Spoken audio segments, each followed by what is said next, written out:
This episode of The Gauge is brought to you by Power Pro CBD. Guys, this is the best CBD product on the market, period. They're the only CBD company that controls its crops from start to finish. You know, as they say, from dirt to bottle. It's the most pure CBD supplement on the market. There's so many CBD products out there, and most of them are BS. I can tell you most of them are BS. This is not that. This is the only FDA-approved manufacturer of CBD out there. CBD itself, not FDA approved, but this manufacturer is approved by the FDA. Don't buy your CBD at a gas station, guys. This company, third-party tests their product. It's the most pure supplement out there. CBD has so many health benefits, guys. I can tell you from personally using it. Here's what's really nice. It tastes really good. I'm over here squirting CBD in my mouth. I look ridiculous, but it tastes great. Guys, they're offering a great promo here. 15% off and free shipping. Yes, and free shipping. Type in the promo The Gauge at checkout to get that discount. It's powerprocbd.com. That's PWRprocbd.com. Check them out. This is The Gauge with host Chance Conradu. Are you freaking serious? It's Conrado.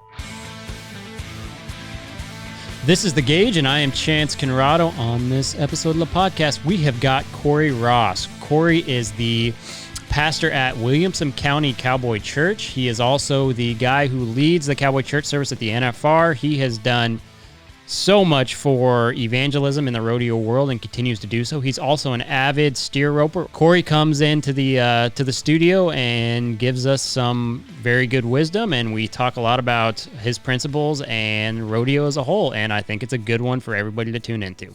Check it out. Mic check 1, 2, 3. Go ahead and just say mic check 1, 2, 3. Mic check 1, 2, 3. Dang, someone's stronger than your voice for once. Apparently. Yeah, well, he's used to preaching to big groups for what? How many years now? Oh, man. Well, I started in the ministry with my family when I was 13. So that's been, going on 40 years. 40 years is a long time. 40 since I'm 51. So, it's just to back off a few, 38, I guess, years. 37, right. So, well, I'm used to a microphone for sure. Yeah, I was going to say, that many years on a microphone, you've got to see him get better and better and just kind of improve your voice, I guess, huh? Absolutely. Sure. Well, we thought it would be really nice to have someone with your background, your insights on the show in today's day and age where pretty much everything you stand for is under attack. And it's pretty much a tragedy, but we've got to adjust, and I would really love to hear your insights on that. But first and foremost, we should talk about kind of your upbringing, where you got your start. You guys were on one of John Wayne's ranches, for God's sakes. I mean, that is a pretty neat way to lead into a show. Well, I was born in that lifestyle, and I know it was 1969 when I was born, and then my dad worked for John Wayne, 26 Bar Ranch in Casa Grande, Arizona. And just being raised that way, and of course, side note, everybody asked me about John Wayne. Well, I was a baby. I mean, it wasn't like, right. I got to visit with him and talk to him. I was very young, but just being raised in that lifestyle was the key because we were a ranching family. And being in the ranching family, it meant something. It was hard work. It was a dedication. It was a lifestyle that now, especially, a lot of people aren't used to. And they don't even know about it half the time. But yet it was what really founded this country. Someone getting on a horse, traveling across the country, and then, being in a ministry family like my family is, shooting it straight. And that's what my dad always taught us growing up is, don't sugarcoat anything. People need something straightforward, and they don't want it sugarcoated. So when you get back to the Bible, if the Bible says it, let's believe it. And since we've lived that way, it has changed a lot of things in our life, because then, it's not a bunch of wondering about a certain subject. Let's just, what does the Bible say about it? Or what do we know about the ranching lifestyle? What works and what doesn't work? And so to be raised that way, just more down to earth in a family that if we say it, then let's believe it. And if it's wrong, don't get me wrong. If it's wrong, then we're going to find out. No doubt. But just understanding, I want things real. And I think that's something that we don't get a lot of, especially in the day and the hour that we're living in right now.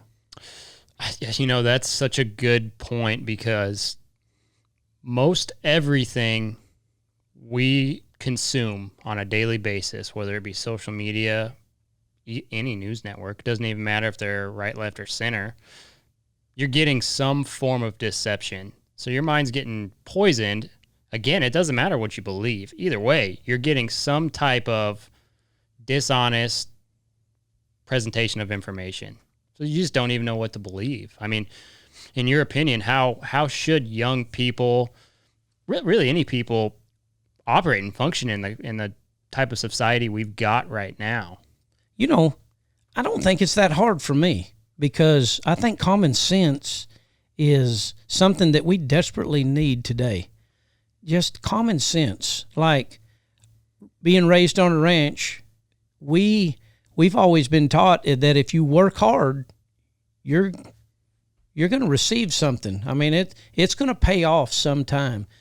Well, of course, that being a preacher, that always goes back to the Bible, because we live by a principle that God started called sowing and reaping. You do reap what you sow. So to me, common sense says, why wouldn't you work hard for something and not then feel like it's got to be handed to you? Okay, so for me, when you're talking about,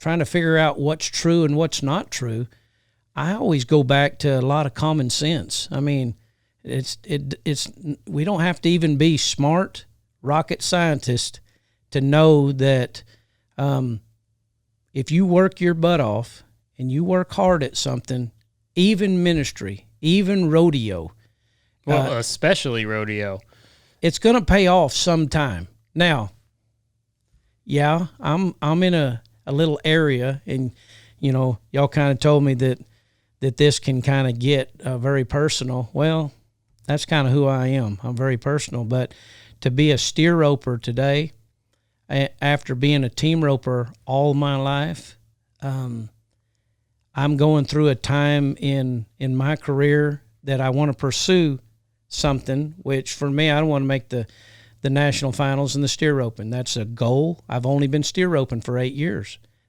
Coming from team roping now to steer roping, it's a total different loop. And I know we've kind of gotten off of keep going. Knowing what's true or what's not true in politics today, but I think this is something that makes sense, because I'm even going through struggles. And a lot of people think that preachers don't go through anything.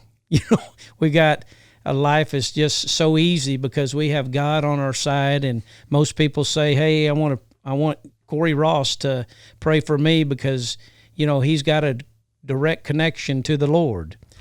It's funny you say that, because your job, what you dedicated your life to, your craft, call it what you want to call it, it's something that's been around as long as time and written word has existed, more or less. And preachers have always been romanticized, in essence, to be almost inhuman, right? Be so perfect.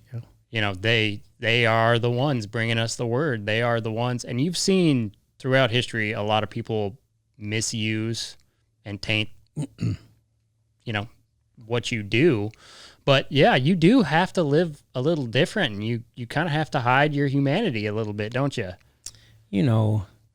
I try to be as real as I possibly can. Again, I think it was our upbringing, again, when Dad said, Don't sugarcoat the Word of God. If it says it, let's believe it. And so, yes, I think we're held to a higher standard, and I understand that. I mean, the Bible says the call of God is irrevocable.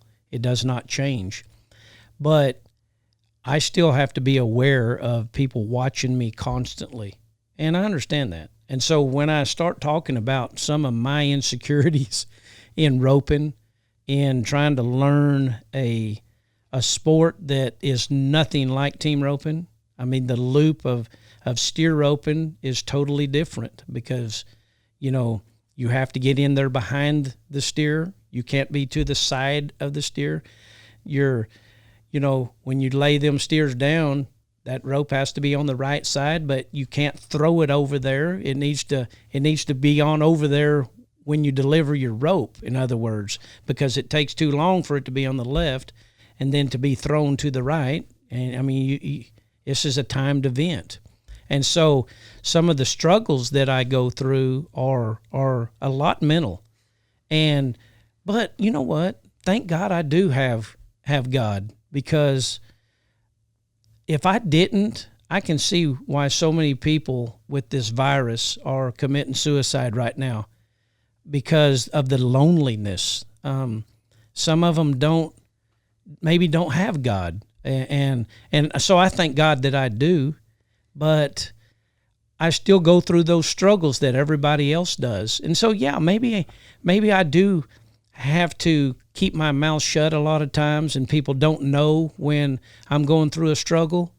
But I'm here to tell you, every preacher goes through the very same thing. Matter of fact, Jesus did. He went through all the temptations that all man and women go through today. And yes, thank God, he was 100% God, but people have to remember he was still 100% man too when he was walking this earth for 33 and a half years or so. Right. Well, and what's interesting, I mean, if you delve into theology at all and you read that book, other than Jesus, virtually every single person that was used by God sure has a messy background. Oh, man. Oh, if you study out the Apostle Paul, I mean, he's a murderer. Saul at the time. Yeah. Forget Paul. Remember? Saul, the tax collector. Yeah, tax collector murderer. I mean, he used the people that maybe wasn't the best suited at that time, but they were just willing, Well, and don't you think that perfectly encompasses what at least the entire New Testament's about, what your non-denominational Christian follows, your New Testament values. That just that principle is what completely and totally represents the faith. Is redemption is number one. Thank God. Hey, thank God for Jesus in my life. Thank God that he died and we can go boldly to the throne of God. I don't have to go through a priest. I can go straight to God and say, "Sir, I have problems. I need some help." James chapter 1 talks about asking God for wisdom. And he said, if you'll just ask me for wisdom, I'll give it to you liberally and upbraideth not. Well, we need wisdom today. A rodeo cowboy needs wisdom like you've never seen, because we all go through so many things through a course of a year. Well, now this year we've had to add in a pandemic and less rodeos. And heck of a lot less rodeos. I'll tell you, it's funny because I end up saying this a lot, but you'd ask me on the last day of the NFR if, hey, just so you know, about every rodeo is going to get canceled next year, I'd probably laugh at you. Right. I think everybody feels that way. I mean, sure. A lot of people are struggling right now who truly count on rodeo to provide for them. Stock contractors, committees, a lot of athletes. Everybody is being tested to their core right now. Well, and it's sad for me because I helped raise some money for some of these rodeo clowns. And, one friend called me and said, I lost $17,000 just today in cancellations. And it broke my heart because, even the judges, you can list all of them. How about the guy that just takes the pictures in the arena? Does not have anywhere to go. I talked to a great barrel man, been the barrel man along, of the year for a while. And he was like, I had to learn how to do some decking. And but that's cowboy though. We're going to do whatever it takes to survive.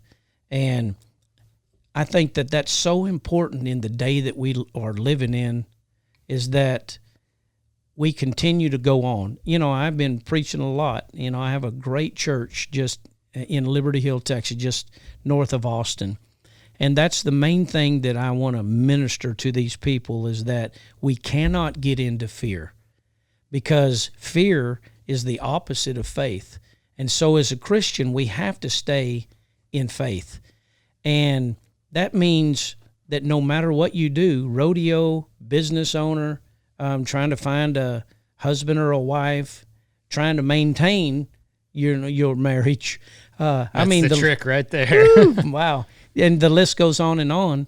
I think it's so important that we don't get into fear in anything, because today that spirit of fear is trying to come on everyone. I mean, you can't do anything without a mask. They're debating with the schools right now. Should we allow our children to go to school? Well, of course, you know me. You're learning me, but I'm just one of those guys that I say, man, let's go to school. Let's open up this country. Let's get back. Let's not allow a virus and the fear of the virus, the fear of anything in this world to cause us to stop life. I'm doing a funeral on Friday. And the first thing I told this family when they're devastated at the loss of a mother, that this is not the time that we die with them. We're still living. We have to continue on. We have to carry on that mantle that maybe they started. And if we carry on that mantle, then we can't stop. We cannot stop our world. We can't get into new norms. No, we got to keep doing what we've always done, and that's hard work. That's living right. That's not getting in again to fear, but staying in this place called faith, that God, man, He's a wonderful God to turn to in these times. Well, and you talked about loneliness and things like that, and loneliness creates an environment of doubt. Doubt in yourself, doubt in the system, doubt in pretty much everything you do. Doubt in God a lot, really, because a lot of people like to look at God as this figure that should fix everyone's problems. And when you're alone, I'm sure it's something that's probably the hardest time to turn to God, or really anything external, for positivity.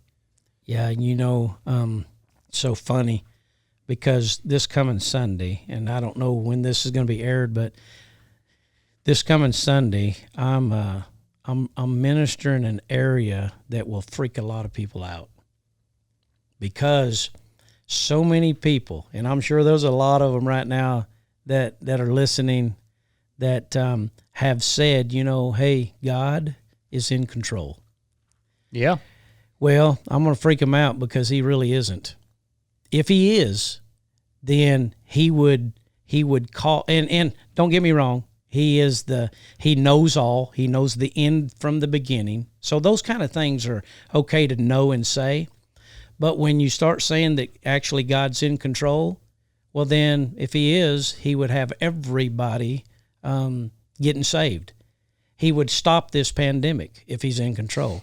It can get real deep, and I'm going to show them in the Word where really we have a lot more authority than people know, because we do things in the name that's above every name, Jesus, okay? And so when we start helping people understand that really you are the one, when the Bible says in Philippians, I can do all things through Christ. So when people take out themselves and then God's just in control, then it makes people not do anything. And I think that's what's happening in our country today when the world's trying to stop. But it's going to be up to us to pray. It's going to be up to us to say, you know what, I'm going to continue on with my life. When someone's dying, that's the time that we need to say, no, you don't die with them. You keep living. I mean, live, carry on what they started. And really, because look, Jesus is not here anymore. Now he needs us. He needs us to speak the word, live by faith, all those kind of things. So I know, and I'll have to explain it where it doesn't make people think that God's not in control, but I'm gonna, you know what I'm saying? Well, it's funny. It would be kind of fun to be a fly on the wall as you start that, to kind of watch everybody pucker up in their seats. They will. And just as probably some of the audience here is like, what? God's not in control. Get this guy off the show. He's ruining my day. He is, but he's really not, unless he can use you and I. And me and you, all of us, are the ones that have to carry on his word. See, the Bible says that all things are possible for him that believes. So if we don't believe this stuff, then it's not going to mean much. It's not going to really apply to our lives. If we're not walking in love, then we're probably going to be people that's not loved very much. If we're constantly angry at the world, then we're going to be reaping a lot of angry things in our life. And so when I start talking about, this virus, and I start talking about still having to go through things, then that's just the key. We have to continue to live by faith, live by that word. We have to continue to be overcomers. Well, see, because God's not going to come down and just make you an overcomer. No, he needs you to say, no, I'm an overcomer by the blood of the Lamb and the word of my testimony. I'm going to have to get out of my mind and my insecurities about my steer roping and maybe not winning every single rodeo. And I'm going to have to be an overcomer of those negative thoughts. Because again, as you said earlier, these people that are lonely, man, what a terrible thing. Because you said it right. Their minds begin to battle against them when they're in that state of loneliness, because they don't have anybody speaking anything positive to them. They don't have any hope a lot of times. And if we can give them some hope, well, that's my mission. That's why I believe God called me to college rodeo, 1994, in that area, 96, when me and a friend, Trey Johnson, began to minister at a college rodeo in Big Spring, Texas, is because my heart, I wanted to see people have hope in something. And the hope that we need today, it can't be found just in rodeo. It needs to be found in an almighty God who knows, again, the end from the beginning. But it's still going to take us, you and I, to carry on what Jesus started back when. And so I love it when I can see a college kid down, and I try to tell all these rodeo people, hey, when you see someone down, build them up. Let's get them built back up. So, and it's just tough. Well, and it's the right environment for it, because you just naturally see it in rodeo, where in other environments you don't. There's not a group of people who are closer than rodeo cowboys and cowgirls. They're all competing against each other. Anybody who rodeos, you're competing against each other. You are. Anybody I've rodeoed against, I've competed against. Anybody you have, it's a lot of times it's you against another person. I always use the example of bulldogging, right? Because you've got to be honorable with your buddy who's competing against you a lot of times. But it just seems like building each other up in rodeo is almost a given, and a lot of it's because all of us have that same background that you mentioned you had. A lot of us are from ranches, from farms, from a Western background, and there's an inherent principle that we're all, for the most part, indoctrinated with, that's how you operate. I agree. Golly.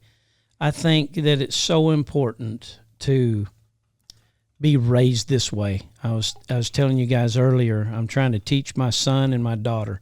My daughter's going into college. Matter of fact, right here, right where we're having rodeo next day or two in Weatherford, Texas. And then my son is 13, and I'm trying to teach them the values that we in the Western world live by. They say yes, ma'am, and no, ma'am. They say yes, sir, and no, sir.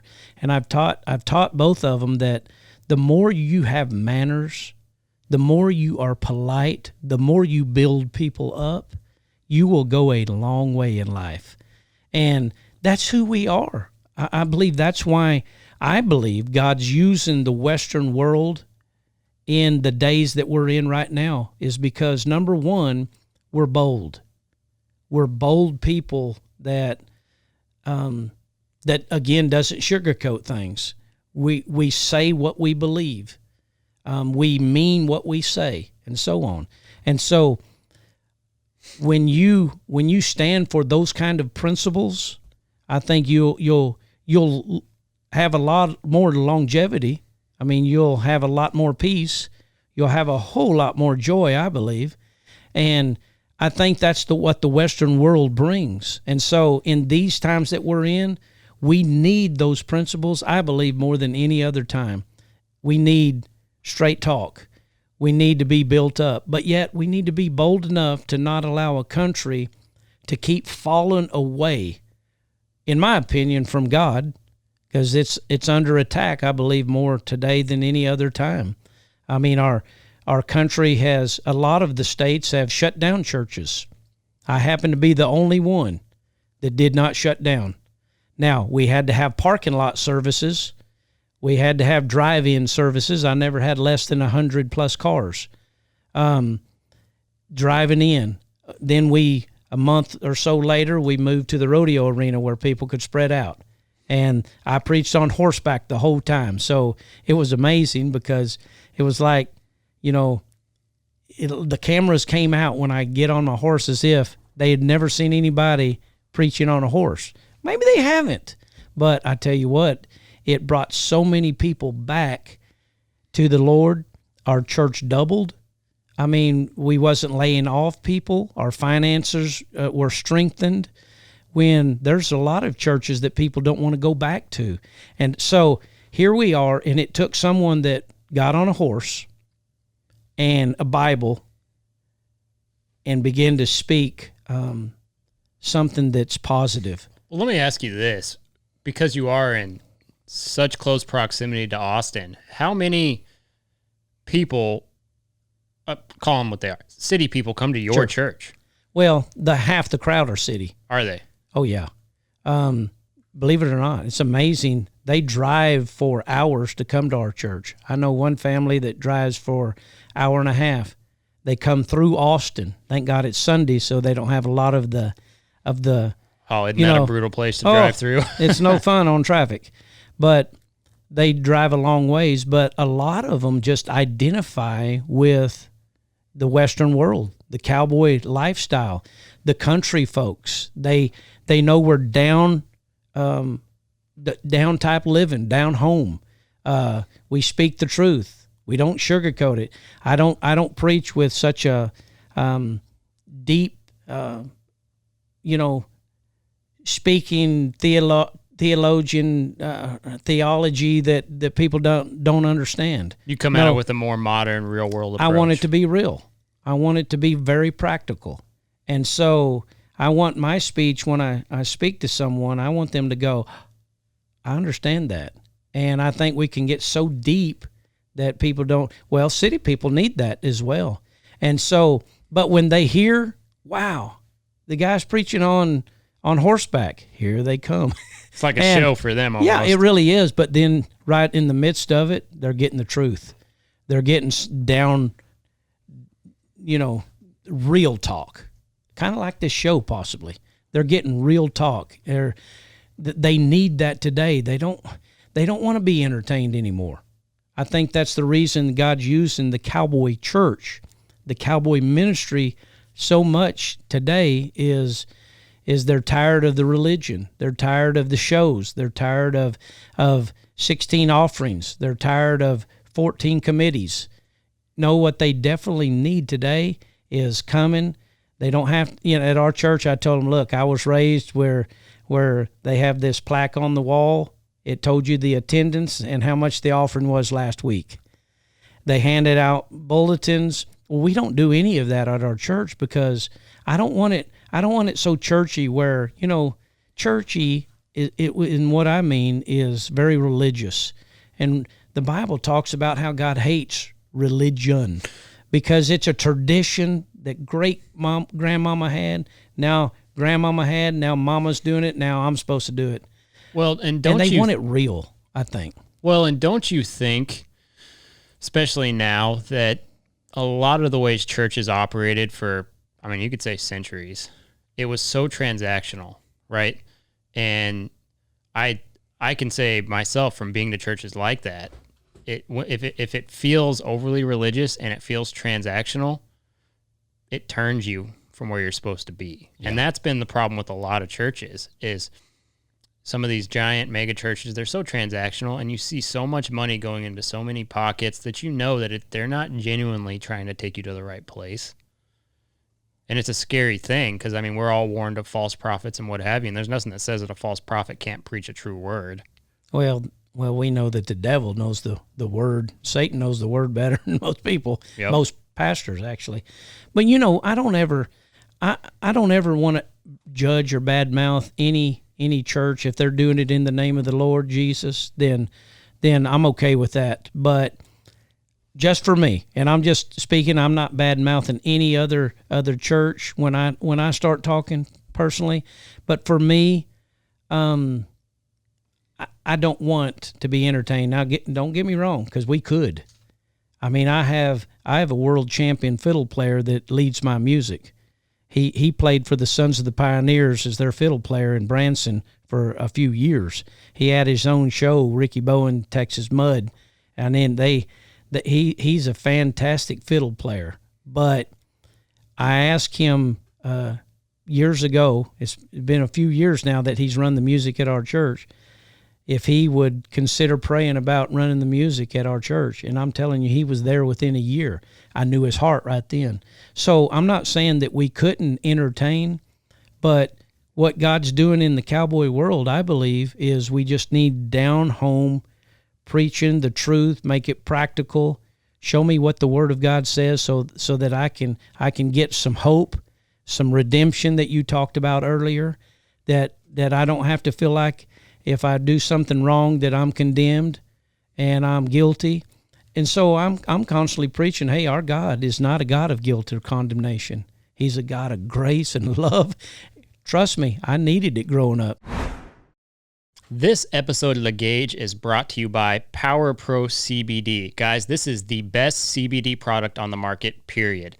They're the only CBD company that controls its crops from start to finish. As they say, from dirt to bottle. It's the most pure CBD supplement on the market. There's so many CBD products out there, and most of them are BS. I can tell you most of them are BS. This is not that. This is the only FDA-approved manufacturer of CBD out there. CBD itself, not FDA approved, but this manufacturer is approved by the FDA. Don't buy your CBD at a gas station, guys. This company, third-party tests their product. It's the most pure supplement out there. CBD has so many health benefits, guys. I can tell you from personally using it. Here's what's really nice. It tastes really good. I'm over here squirting CBD in my mouth. I look ridiculous, but it tastes great. Guys, they're offering a great promo here. 15% off and free shipping. Yes, and free shipping. Type in the promo, The Gauge, at checkout to get that discount. It's powerprocbd.com. That's PWRprocbd.com. Check them out. We were kind of talking about, the different churches and different approaches. And I always wonder this, because what I have to imagine, one of the hardest things to do as a preacher, as a church, is to engage the youth, especially the youth of today. Which, of course, I'm not too far removed from, so I'd almost count myself in that. But there's so many distractions. It is so easy to drift away from God. I will speak for myself that, boy, I've gotten so far, I didn't know I could get back maybe at times, and I bet anybody and everybody feels that. But how do you engage with the youth in particular nowadays as a preacher? It's got to be the toughest time you've ever dealt with for that. Sure. Well, it's amazing because it's not hard for me. I don't know if God has just graced me with a way to do it, but let me tell you what I did in college. And this is, I should say not when I was in college, but when I started ministering to college-age kids and high school even, is I became one of them. What I mean by that, not that I became a kid, but when I started ministering to the college rodeos, I pulled bull ropes. I pulled the barrier. Sometimes the coaches needed someone to open the gate. I was there to help them however I could, which then made me one of them. They didn't think, here's a preacher just coming to try to preach to us. Well, when I became real and just became one of them, I'm telling you, they came out of the woodworks. They wanted to see, wow, this guy's not fake. He's someone that understands who we are. Used to be one, right? And so what happened was they began to trust me. And when they trust you, then they don't feel like they have to run away from you. I was saying earlier that my reputation in professional rodeo, in college rodeo, in high school rodeo, at my church even, is that I don't want a reputation of people going away from me. I want a reputation of them running to me. Because, as I've said, I know some of ministers that people run from. Maybe they're just so bold and just have such a heart for God that they want to get you right and corrected and, immediately.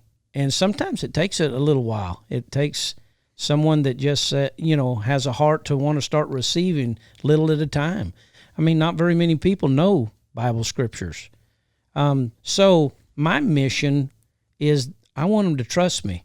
And if they trust you, then they'll share their life with you. Now I do still have some, since I steer rope.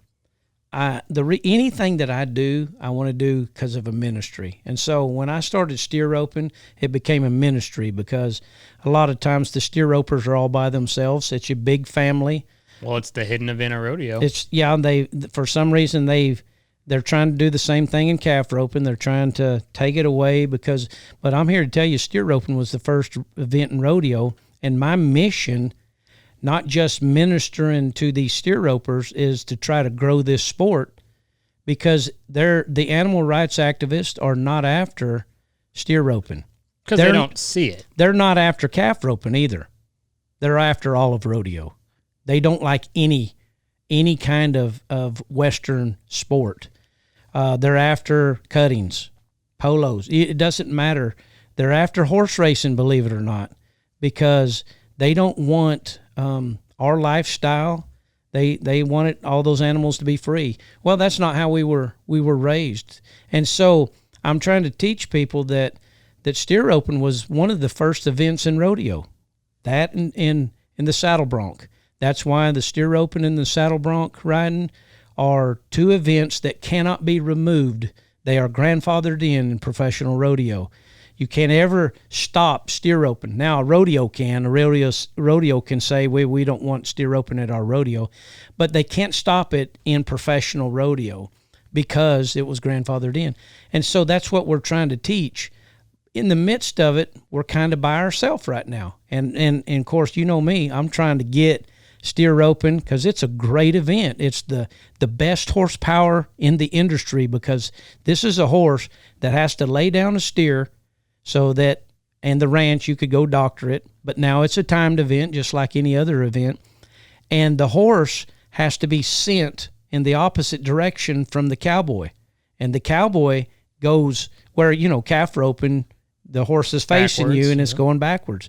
A steer roping horse goes away from you and has to stop on command, a whoa, or has to be trained, to start stopping in 3 or 4 steps because we got to get down there and tie this animal. And so the horsepower is incredible. That's what really attracted me as a team roper, is I saw these horses that are outstanding athletes. So if they could see these athlete horses, oh man, it would thrill a lot of people that don't understand horses, how one can keep a rope tight and an animal down in the pasture to doctor it, in this event to tie 3 legs, and then be facing away from you. And so, wow, what an event. Okay, so that gets me back to ministering to these guys. I don't want them running from me. So that's been my mission in professional rodeo, in college, in high school, is that I want to reach them by being real. I want them to know that I struggle just like they struggle. But I've just turned a lot of my struggle over to a God that says, hey, cast all your cares on me. And I have to be reminded of that constantly, which then gives them hope, because they see me overcoming or me struggling in, the steer roping, let's say. I mean, I went to 4 rodeos this weekend and I won 0. That's not very fun. I don't care who you are. I don't care if you have the joy of the Lord, the peace of God that passes understanding, No, I was flat ticked off. I mean, I wanted to cuss, and I'm not a cussing man. I didn't see that. By the way, I didn't cuss. But, I mean, I have the same opportunities to lose it, just like now my wife probably would say he loses it from time to time, but no one sees that, right. As you talked earlier, where sometimes it's a hidden life, but yet I still struggle, and I still have to be real, and I still cry, and I still, get disappointed in myself, because usually it's me that doesn't go out and execute. But then there's that day where everything just works out perfectly, and you're back, your confidence is back up, or you went back to the practice pen and you got tuned back up. I want high school kids, and I want college kids, and I want professional athletes. Doesn't matter if they're rodeo, because everyone struggles, all of them. And I don't care how successful one athlete is over the other. All of them have to know that there's a real part of what we do, and we've got to be real about it. But the champions are just the ones that get up. And so that's my mission in college rodeo and high school rodeo and in professional rodeo, is I want people drawn to me, that I'm not any different than them. Jesus wasn't. He wasn't any different. He had to still go through all the temptations that you and I go through every day. Thank God he just overcame them. And now that gives us hope, because we now live through him. I can do all things through Christ. And so that's kind of my mission of, I want to help these kids not drift away further. I don't want them to keep going to, alcoholism. I don't want them to get on drugs because they need to stay awake driving to the next rodeo. Here, this year, if nothing else, should have given a lot of rodeo athletes the time to get some of them bad things out of their lives because of not having to get to the next rodeo. I mean, someone told me there was hardly, 7 to 15 rodeos over the 4th of July? Yeah. Total. I'm talking total, spread out, yep. That you couldn't got. I mean, if you got to 5 or 6 of them, you did good. I mean, some of them may have got to more than that, but this was a time that you didn't have to beat yourself up. It was a time of reflection, a time of looking at ourselves, knowing that, here's how we can live, because we've got the time to think. And I don't have to get off in a different area to try to stay alive or try to compete or try to get down the road. And hopefully a lot of them, reflected on some of those things. Yeah, I mean, I'm sure a lot of people did. Any time for reflection's good time. But I want to go way, way back to what you were saying about steer roping. And I guess the question I would have for somebody who's in that event is, and wanting to grow a specific event that really is almost done behind the curtains for very specific reasons, how do you think it can be brought back out into the public eye? I mean, how do you think that's possible in the time that we're living right now? I mean, I don't expect you to have an answer, but you might have an idea. I mean, how do you think you can grow a sport that is constantly being ushered out? I'll tell you how. Our whole sport support us. That's how. It's kind of like if you do away with one area of a sport, it never helps the whole sport, because what it does is it gives a foothold into damaging the whole sport. If they can get rid of one event, trust me, it will go to the next event. For you know it, there's going to be people that don't like the little baby calf, so let's do away with that event. Okay, now I don't like the saddle bronc riding because they have this thing around their genitals, they think. Well, we all know that's a lie. That's so funny because and it goes from one to the other and so if we all was unified, that's the key. If we're unified, then no, that's the sport of rodeo and I'm for it. You're always going to have people that are negative about everything. And as I said earlier, in order to grow steer roping, we need to get it more visual. We need to see. We don't see any cattle hurt anymore because our stock contractors are conditioning those steers. Where in the old days they didn't. They would rope them without protection on their horns. If you look at some of the old pictures, but now they're so conditioned that it very seldom do you see a herd animal anymore. The key is no one at our rodeo in Liberty Hill, it's in the perf.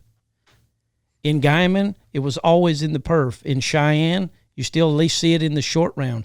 The more we keep it out where people can see it and understand it, then it'll be just like any other event, and it'll save the event. But it's going to take unity to do it, and people, our bulldogging friends and our calf ropers and our bronc riders and all of us staying unified. And I think, to be real honest, that's what's going to help all of the events, because trust me, they're all under attack in a lot of ways. Well, yeah, and that's what I was going to say there. I was talking to somebody about Rodeo New York and about the PBRs they have in New York, and they were out there protesting PBR in New York. I can't think of a rodeo sport that is less harmful to an animal than bull riding. It's almost the opposite. No joke. Actually, bulls are trained to buck more than anything else, and bred to buck, and fed and conditioned and treated at a level that a lot of people aren't living in right now. So you are right when you say that that they will attack it all, because they do attack it all. And you may not ever be able to educate a certain demographic of people, but one thing I like to say in regards to growth about rodeo, in specific, is you've got the right, you've got the left, and that's not political. I'm just using that as actual directions. You've got somebody on the right side, someone on the left. Well, on that left side, there's a group of people. You're never going to bring them over. You just won't. And those are the people who will actually put the energy to be one of 30 or 40, sometimes 100 people to go and picket a rodeo. Who needs to be targeted? It's also not the people on the right, because you don't have to convince me, you, or anybody that we know that rodeo is important. It's the gray area. It's the middle ground. It's the people that could be pro rodeo if they knew a few things. They could absolutely be 100% for rodeo, want to be entertained by rodeo, and can be brought over to help grow the sport. Well, that's the reason I love a show like this, is because the gray area is getting tended to in a lot of ways, because they're seeing real people. They're hearing real people that are living not just a lifestyle that fades. I mean, we're not just doing this for a 5-year plan. No, this is a lifestyle for us. It's a culture of people that lives this way. It's the culture that started our country, with men having to take the cattle across, Dodge City and get them sold. And my son was asking me, Dad, how did they do it with no fences back when? I said, well, it's kind of like watching Yellowstone the other night. They camped out with those cattle. That's where you got the old chuck wagon. They would have to stay with those cattle, and someone a lot of times would be up, through the night, making sure no predators come and messed with the cattle. make sure that those cattle didn't venture on out where they lost track of them. They kept them in an area. They let them graze. And then those cowboys or cowgirls would move them to the next spot. And that's how they did it. They lived with them. And that's who we are. That's the culture that we live. Now, yes, we took that culture and made a sport out of it. But, man, what a great sport to be able to tie a calf in 7 seconds or 6 at the national finals. I went to a rodeo in Kadoka, South Dakota the other day, and I was 10-9 in the steer open. Anytime you're a 10-second run in the steer open, you're going to win a lot of money. You know what they told me? Get out of the arena. You was too slow. You had to be 8-9. My 10-9 won like 15th or 20th. It was so fast there. Well, so the sport has transitioned to some wonderful cowboys. And don't think for 1 minute, of course, you know this, being in a rodeo family of even barrel racers or whoever, these cowboys and cowgirls, they are athletes. They 100%. Are some of the best athletes. So when you start talking about a gray area of people, a show like this is introducing people to real people that have lived it. They're not just long-haired guys that want to one day be a cowboy, and they cut their hair and try to look like one. No, these people are raised that way. They're raised in a Western way. They're real. I don't care if they have long hair. I don't care what they have as far as their appearance, but we're raised in a certain way, and we just have to continue to carry that on and not be ashamed of it. Same way with steer roping. We're not ashamed of one of the first events in rodeo. We're not ashamed of it. And for that, I think when they start hearing about steer roping and they start seeing steer roping, and that came from a doctor and a cow out in the middle of a pasture where there was no pens to put that cow in. They had to go rope it. They had to lay it down. They had to tie its legs, and then they had to doctor a pink eye, or they had to doctor a bad leg, or they had to give it a shot. And so we have to continue to teach these kind of things. And well, and you know what's interesting? You know what's interesting about steer roping? If you go to the NFR and you see that all-around title, what you have to truly understand from spectators, and I'm not saying you don't, I'm saying in general, sure, is they don't even understand what's contributing to that all-around title. How many does Trevor Brazil have? How big of a role did steer roping play in all those gold buckles and those all-around titles that Trevor has? Yeah. You know, the spectator who goes to the rodeo, who buys the ticket, who sits in those seats, a lot of them don't even understand what's contributing to the coveted all-around title. I agree. They just don't. Yeah, and I think once they learn that, Trevor Brazil will tell you that all of his all-around titles, the steer roping was probably the one that pushed him over. A lot of them were close. Now, some of them probably he might have won without it, but just to have that other event, I mean, my goodness, he jumped out this year and won, over 20 plus thousand quickly. As a retired cowboy. Retired. Yeah, exactly. Yeah, we're trying to get him a little more retired because, there's no sense in him playing with us like this. Although no kidding, he right? missed 4 rodeos, but he's still at the top, No, he's just a fantastic cowboy. He's a fantastic person that, loves the Lord. I'm telling you. Well, who wouldn't want the title king of anything? Sure. He's king of the cowboys. Yeah. And who doesn't want that title? Steer roping just happens to be a big part of it. Now that he's retired, he's not from steer roping. He's, right. That's one event now, and he, including me being a pastor of a church, there's not a lot of us. I mean, there's only, 200 or 300 all over the country of steer ropers, probably, maybe more, maybe a little less. But competing full time, there's probably only 150 or so of us that might compete in different parts of the country. But here's Trevor that's still wanting to go in this one event. again, as a pastor, I'm able to go to a steer open, get back to my church a lot of times. And so what a blessing. So, man, it's a wonderful, wonderful event. And I know if you start Googling it, then you get all the negative stuff about something hurting a steer or this or that. But I'm telling you, it's an event that is crucial to pro rodeo. And of course, you know me, I want to see it last forever. I mean, just like rodeo, I will tell you that for me personally, nothing is more important than the growth of the sport. Nothing. And that includes every event in the sport.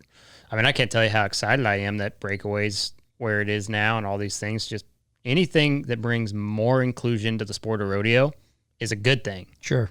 So we're in a wonderful place right now, not so much for rodeos themselves, but we're in a place where we all, and when I say we all, I mean anybody who wants to impact the sport positively, grow the sport in a positive way, can. We have so many tools at our hands, whether that be podcasting, ministries, social medias, you name it, it's all a tool that can be used to help further the sport of rodeo, which is exactly what you want to do and what I want to do. Well, in order to further rodeo, it saddens me in a lot of ways to see that pro rodeo is the only sport now that will open up with prayer.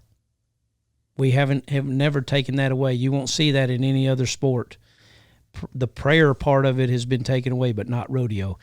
And I think that's one of the reasons that rodeo has survived for so many years, a lot longer than a lot of these sports have. We've been rodeoing a long, long time. And it's because in my opinion, it's because God has not been pushed out. And, well, to me, that's a beautiful thing because we still want to do a sport with God. Now, thank God there's a lot of pro athletes in other sports that still have a relationship with Him. But I'm just talking about a whole. Thank God that He's still a part of what we do. And so that's what I preach. It's an honor to be able to go to the national finals and do a Cowboy Church service because in professional rodeo, a lot of times they can't be at a church because they're rodeoing. There's no time. Only 2 weeks out of the year that they're, and that's basically before the national finals. I mean, they're constantly going, so we take church to them. And it's just worked out wonderful because a lot of those athletes, they want to be at church, even in the middle of the national finals rodeo. I mean, when they're give out with so many interviews and then preparing for the performances every night, they are so busy, but I can promise you the majority of them are ready to be with the Lord, to hear a good message from the Bible and so on. And so, yeah, I'm honored that God's still a part of professional rodeo, and I can go to the college national finals and put up a tent. So I put up a tent. It's amazing. You can either go to the tent after the rodeo or you can go to the Cat's Paw Bar. Believe it or not, I had to get a bigger tent. I mean, I'm like, that's amazing. These are college kids. Did you check the back door, though, to see if they were going to the bar when they were done with you? You never know. Hey, that's none of my business, right? But, hey, between them and God, I guess. But seriously, it's amazing that for an hour or an hour and a half, they chose a tent. And then a lot of those athletes that end up winning the national title, some do, some don't, will come and give their testimony.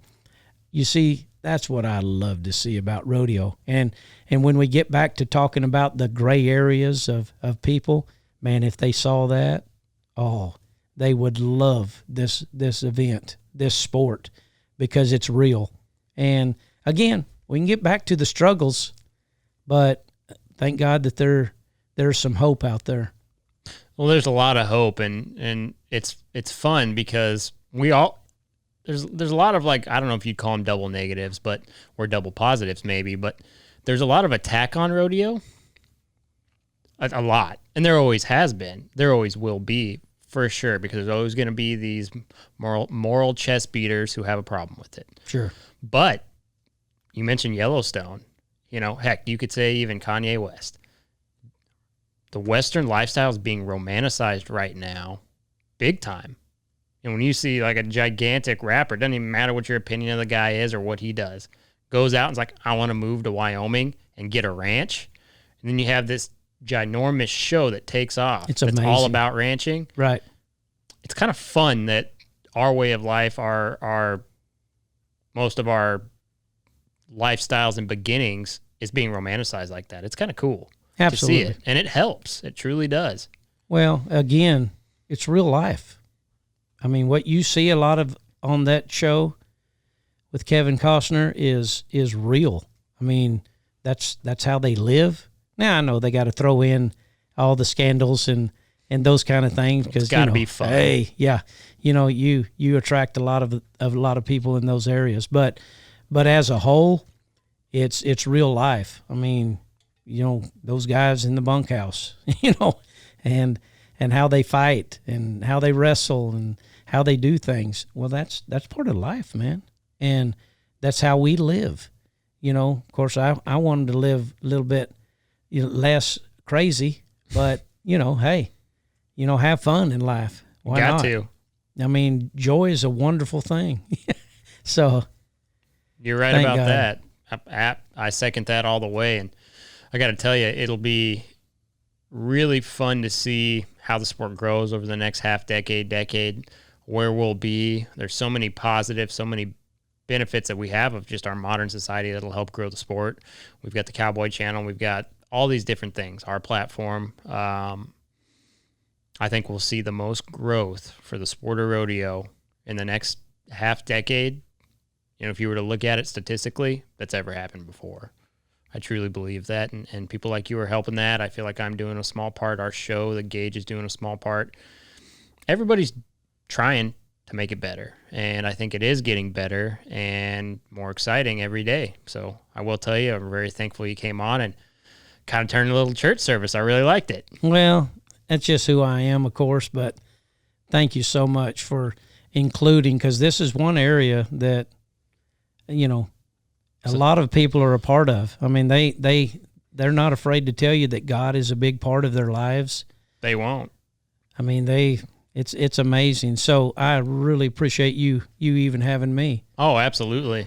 I mean, when you do something like this, you try to ride the fence for obvious reasons. But when it comes to things that tie in with rodeo, I don't think we got to ride the fence, do we? So I'm glad you're here. No, it's time to keep our country the way it was founded, and push back on some of the things that are trying to happen to our country. And without God, it's going to continue to get worse. But with God, again, we said it earlier, all things are possible, and we can get our country back in shape, back the way it used to be. God doesn't see color. I mean, we're all human beings, thank God, and we just got to get back into unity, and God's the one that can do that, even in rodeo. That's right. You're not a cursing man, but I'm going to say hell yeah to that. God bless you. You got it. This has been The Gauge, hosted by me, Chance Conrado, produced and edited by our guy Ty Yeager. Shout out to the executive producers Dustin Pointer and Cody Denton. Marketing and content by Cassie Emerson. Our theme song is by Shay Ashshire and the Night Howlers. Make sure to rate and review this podcast, as well as follow The Gauge on Twitter, Instagram, and Facebook. And make sure to subscribe to The Gauge wherever you get your podcasts. And guys, don't forget to check out Power Pro CBD. Use the promo code TheGauge at checkout to get that 15% in free shipping. We'll see you guys next time.